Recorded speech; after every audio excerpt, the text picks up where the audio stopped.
Hello everyone, আশা করছি সবাই ভালো আছেন। আপনাদের দোয়া এবং আশীর্বাদে আমরা অনেক ভালো আছি। তো আজকে হঠাৎ করে ফেসবুক যখন চালাতে গেলাম তখন একটা জিনিস দেখলাম। দেখে জিনিস মানে ওই যে কিছু কিছু কথা দিয়ে আর কি আসে। তো কথাটা আমার খুবই ভালো লাগলো এবং আমার সাথে প্রায় মিলে গেল আর কি। তো সেটাই আজকে শেয়ার করতে আসলাম আপনাদের সাথে। যে দেখলাম যে কারোর সাথে যদি মানে মনোমাল্য মানে কি বলে এটাকে, মানে মনের সাথে যদি মিল না হয়, দেন যদি ঝগড়া হয় বা এরকম আর কি, এরকম টাইপের আর কি কিছু।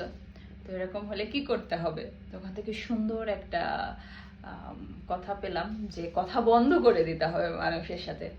তো এটাই হচ্ছে সব থেকে বড় প্রতিশোধ। তুমি কথা বন্ধ করে দিবা, কথা বন্ধ করে দিবা, দেখবা যে তুমি ঝগড়া করলে যে যেটা পাইতে আর কি তার থেকেও বেশি ভালো আর কি।